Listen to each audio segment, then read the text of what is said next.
I think in my top 3 of the most important thing to have in order to be able to triumph on the dungeon, you have party members, the skills, and the argument of today, the accessories. And today we're gonna do a tier list of all the accessories of the Dungeon of Fear and Hunger.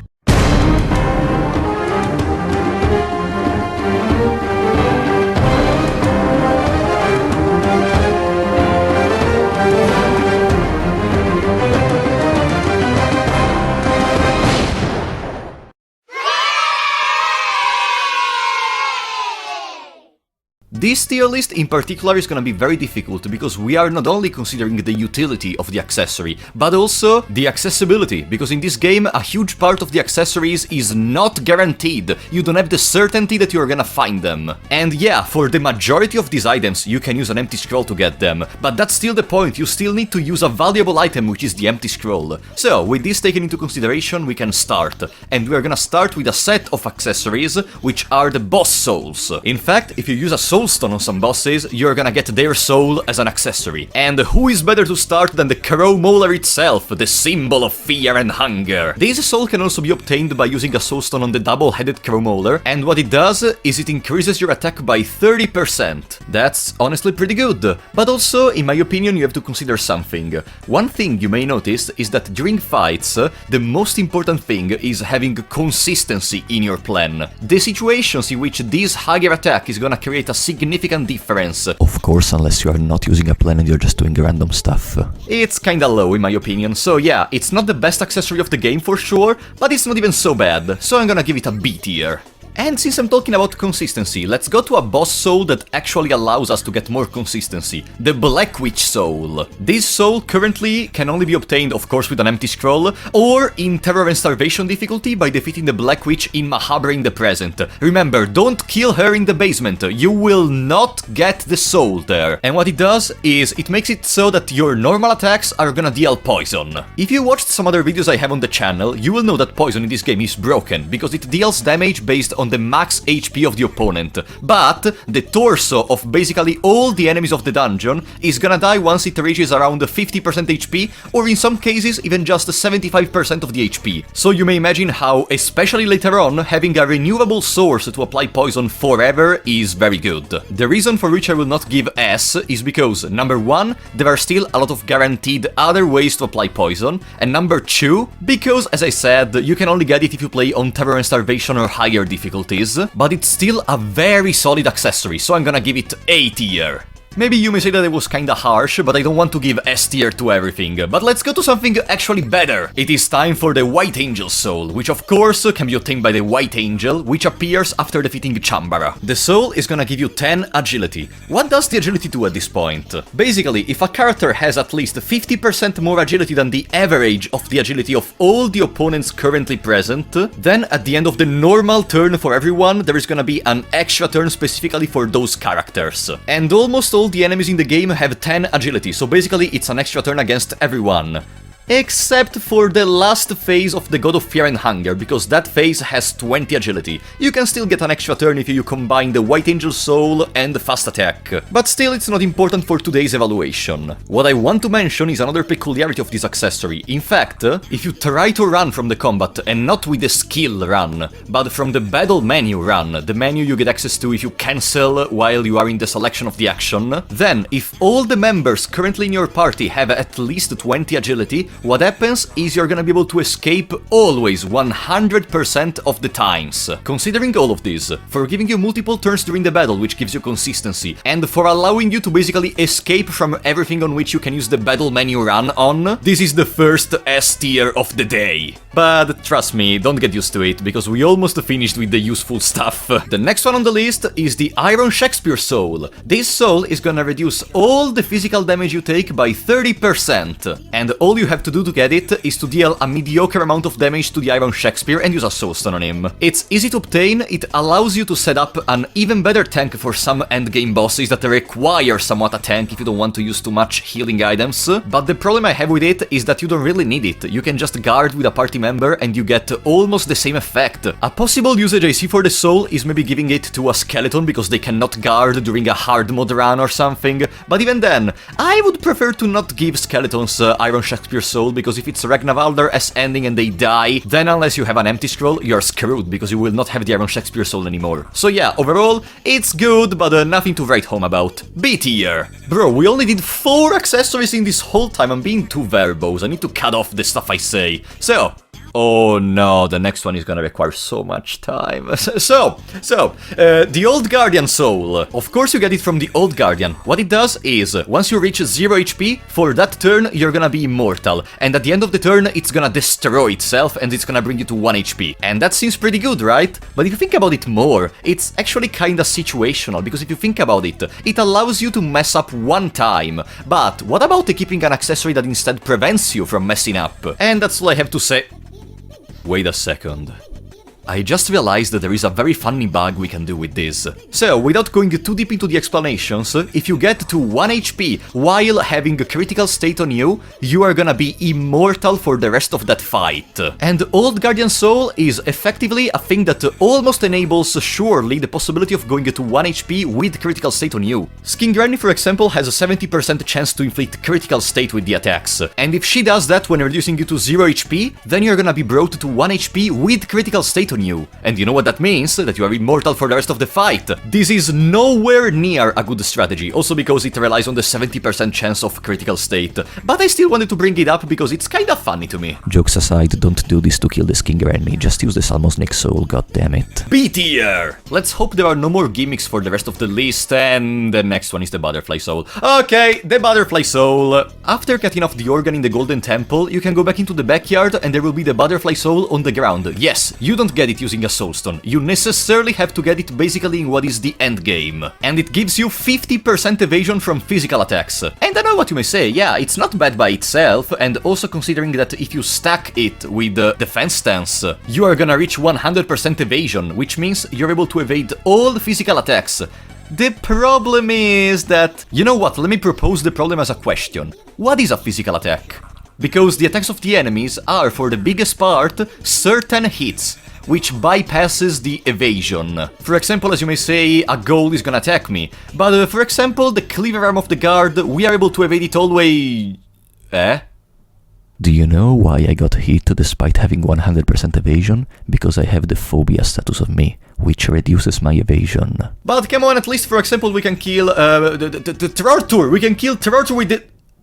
Wait... Scratch is a certain hit? Let's say this soul has a very occasional use, specifically maybe against the final boss of Ending B, but apart from that, since it's very situational, also combined with the fact that you get it very later on, I'm gonna give it C tier. But at least for now the souls have been pretty unique, like, there have been always unique effects between them. Let's go to the next soul, Cave Mother Soul, which is gonna give you 10% more attack. Do you remember what I said about the Crow Soul? Okay, it applies even here, but the attack boost is even lower. So instead of being B tier, it's gonna be C tier! But now let's calm down because the big boy is entering the room, the Salmon Snake Soul! The Salmon Snake Soul protects you against bleeding, critical state, burning, infection, and limb losses. That sounds kinda busted, right? And it is! This is the only soul that allows you to consistently kill the Skin Granny, even in the worst case scenario in which you miss everything for 1000 turns, as long as you set up a tank with it. As it's the only item that prevents critical state. But now here it comes the best part. You see, I said it prevents critical state and all the other stats, but it actually cures it too. You just have to equip the Salmon Snake Soul and you're gonna be instantly healed from all those status effects. Of course you are not gonna regrow the limbs, but the other status effects are gonna get healed. It is very weird and I don't even know if it was intended, but this applies even to the Iron Mask if you are blinded. If you equip the Iron Mask, you're gonna heal the blindness. I don't think I even need to debate this. S tier! Oh, and there is another little peculiarity. You cannot empty scroll due to a bug, the Salmon Snake Soul. But if you play the game in Russian and you write this means basically oh lord give a Salmon Snake overall, you are gonna be able to get effectively a Salmon Snake Soul! Man, sometimes I just don't understand why this game works. But anyways, that was the last boss soul. Now we're gonna go to the normal quote-unquote accessory of the game. Let's see what happens. And we start off with my favorite favorite accessory in the game, the Pinecone Pig. Basically, every time you enter into a battle while the Pinecone Pig is equipped on someone, you have 25% chance of getting a random item from a selected pool, and no, having multiple Pinecone Pigs doesn't increase the possibility. With these items, you basically get access to infinite money, which also means infinite body heal and mind heal, infinite red vials, a scroll that teaches you dash if you don't have it for some demonic reason. The pool is great. The only reason for which unfortunately this is not gonna be an S tier is because there is no guaranteed Pinecone Pig in the game. I am so sorry, you are the best one between the A tiers, I can guarantee you, but unfortunately you still are an A tier. But this doesn't even mean that if something is guaranteed then it's actually good immediately. For example, let's look at the Cave Wolf Paw. The Cave Wolf Paw is very simple to be obtained, just use a bone saw on Moonless. What you get? An accessory that increases your luck by 20. What does the luck do exactly? I could spend like 5 minutes discussing why luck is a lie and basically does nothing, but I have another video on the matter. Long story short, to synthesize a little bit, some of the items that are able to inflict status effects which are not 100% guaranteed are gonna have the probability of infliction boosted by 1%. E tier. Oh boy, I need a break. What is next? Oh, the ever-watching talisman. Oh, that's perfect. Okay, there is actually a 50% chance to get an ever-watching talisman, if you don't use lucky coins, of course. There is a chest in the Passages of Mahabre version of Mahabre, which, if you get it correctly, will give you always an ever-watching talisman. Or you may get one if you kill Enki, but what does it do? It prevents phobia, which basically increases the physical damage you take by 50% against certain enemies, and reduces your evasion. Phobia is really something that doesn't deserve a way to be played around. It's so insignificant even when it happens, just to keep a better accessory to win easily. Like, I think I'm being too generous, but I'm gonna give it D tier. Stupid talisman. Whatever, let's go to the next one, the Soul Devour Necklace. It reduces the otherworldly damage, which mostly, not always, is the magical damage, by 30%. 30% seems good, also considering you have a guaranteed way to get this by buying it from a merchant, and because there is an important boss fight against Valtail where he's able to use stuff like Black Orb and Hurting. But if I was kinda skeptical against the Iron Shakespeare Soul, you may easily understand why I am skeptical too against something that is potentially gonna be useful only for like one encounter in the entire game. So I'm sorry, you are very good, but you're good in something that is very situational. So I'm gonna give you C tier. And if the Soul Devourer Necklace was useful against a small amount of enemies, the Arm Guards is useful against a huge part of the opponents, because a lot of enemies in the dungeon are gonna be able to cut off your arms. And the Arm Guards not only gives you 10% physical resistance, but also makes you immune to limb losses on the arms. It is genuinely pretty good, also considering that Darcy is able to start with it, but otherwise it's a random drop, and I cannot not consider this in my tier list. Also considering there is a better version guaranteed called the Salmon Snake Soul. B tier! But hey, B tier is pretty good, like, it does something very good. It does something. Is there something that doesn't do anything in the game? Yes! You would be looking at the Eastern Perfume. It is supposed to have a similar effect to pheromones, basically attracting the enemy's attacks, but unfortunately it was programmed in a weird way and it doesn't work. So basically, in the current moment, it does nothing. If it wasn't bugged, it would have received like a C tier or B tier even, but in the current moment, E tier. And talking about stuff that doesn't work exactly as intended, we can go to the eyeglasses, okay? They increase the accuracy by 80%! That's fantastic. That's crazy! More accuracy means more chances to hit the head, right, Super iPad 12? Of course I don't want to offend Super iPad 12 with this, I'm just joking. Let me explain you why the eyeglasses almost don't change the probability of attacking anything. Because the accuracy of your character is 97%. So even with this 80%, what you're gonna get is 100% maximum. The head of the opponent is still gonna have a high evasion. What happens is, once you try to attack a head, first the game checks if your attack fails or succeeds, and after that, the game checks if the opponent dodges or gets the attack on itself. So the advantage provided by the eyeglasses is insignificant. Look, I'm gonna miss the head again. No. Guys, let me go to the next enemy just to show you that in fact I'm gonna miss the head. Never mind, I guess eyeglasses are the best accessory in the game! Jokes aside, there is one utility for the eyeglasses. There is a weapon in the game which is the Bone Shears, which, if equipped, reduces your accuracy by 50%. With the eyeglasses, you can use this high-attack weapon without risks of missing. The real problem is I think this strategy by itself is not optimal. You may want to do better stuff with other weapons such as, I don't know, Sergal Spear or even Miasma if you want, or Purified Eastern Sword. And if you combine all of these with the fact that the eyeglasses are obtained randomly, you know this is very occasionally gonna be okay. C tier! Next is another power-crept accessory, which is the Eclipse Talisman. You can obtain it in a lot of guaranteed ways, stealing from the Yellow Mages, talking to the Yellow Mages... Yeah, it's kinda related to the Yellow Mages. What does it do? It reduces the magical damage you take by 10%, which is... awful! If the Soul Devourer necklace was situational, this is not even situational, just throw this in the trash! D tier! And talking about power creep, the monocle! It increases the accuracy by 20%! It's a worse eyeglasses! Do I have to say anything else? Oh yes, I do! D tier! Please give me a good accessory to review. Oh, the leg guards. Okay, the leg guards reduce the physical damage you take by 10% and prevent you from having your legs cut off. The first problem, once again, is that this is random. The second problem is that the enemies that cut off legs are very limited. Rarely you will need leg protection, and also all the enemies that cut off legs also cut off arms, so you will want to guard or to use the Salmon Snake Soul to have a consistent strategy. And because of that, C tier. After this, the Spirit Anchor is gonna bring us to Oblivion, because its only usage, by the way, it can only be obtained during the Enki S ending run by talking to Nosramus, and it's required to get the S ending, but that's not important. We don't care about what the item is, we care about what the item does. And what it does is, do you remember the attack called Soul Binding, which if you have more than 50 mind is gonna bring you to 50 mind? Well, this prevents that, but only the Mumblers can do soul binding, and why would you even go to the thicket after having already defeated Valtail and getting the Soul Anchor? E tier. And okay, I said I don't count what the item is, but I count what the item does. But listen, the Peculiar Doll, first of all, makes the girl smile, which is already 1 point. Then, seriously speaking, during the battle against the God of Fear and Hunger, if you equipped this to the girl, the God of Fear and Hunger is gonna skip one of the early turns of the battle, which is not useful because in the early turns, the God of Fear and Hunger has some very low power attacks,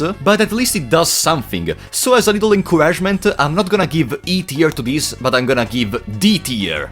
No worries, we're almost done. The next 2 accessories have a similar theme, which is regen. The Sorcerer Stone is a guaranteed item sold from the vendor in Mahabre, which is gonna heal you 10 mind at the end of every turn of the battle, and this works on the doors. So if you have a door, you can basically enter in combat, guard or not do anything, and you're gonna get 10 mind, and just repeat it until you are full. Or you can just do the same with an enemy that cannot attack anymore, like a Cave Dweller or Torture. Overall, it's not the best accessory of the game, but it's very useful. I'm gonna give it an A tier.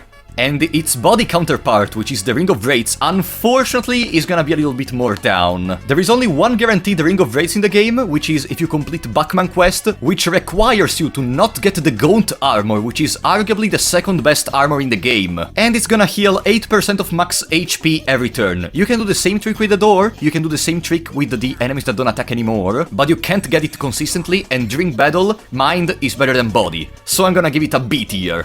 Almost there, just 3 more accessories. First of all, we have the Charm of Yegai Getsu. It's gonna increase your critical rate by 20%. 20% critical rate won't allow you to land too many critical hits, honestly, and it's not gonna be consistent regardless. Even if you equip this with the Purified Eastern Sword, which has a 70% critical chance, and combined with the base chance of doing crits, which is 4%, you arrive to total 94% crit chance, which is not bad, and in some setups it can also be good. It's not too situational, but I don't think, unless you're using the Purified Eastern Sword, that your strategy should be to land the occasional crit. So I'm gonna give it a B tier. And the last 2 accessories follow a similar theme too. The first one is the Ring of the Steel Blood. Randomly, also from the guards, you can obtain this, which is gonna prevent bleeding and infections. Seems pretty good, right? It's a mini Salmon Snake Soul. What is the problem? That you cannot remove it if you keep it. Okay, if you make a marriage, it disappears, but it's not technically removed. You just changed the character you're playing as. Don't keep it. I know it sounds good, and in the worst case scenario, like, if you are infected and are gonna die very soon and you don't have any green herbs, you don't have a bone soul, which by the way is guaranteed, in that specific case... even then, just die and restart, my friend. If you really need to save your run because of the Ring of the Steel Blood, it's not worth it. Just restart, my friend, trust me. E tier. And the second one, it's even worse! The Thorn Ring protects from poison and cannot be removed! Was it really necessary? Protection from poison? What even applies poison? Mumblers?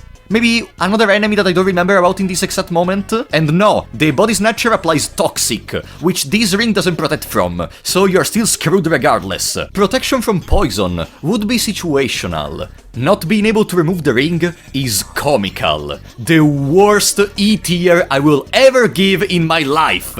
So, I hope you liked the tier list. Let me know in the comments what you think about it. If you liked the video, leave a like please, and subscribe, it's gonna help me a lot. But for now, I was Rapolo94, and I will see you next time.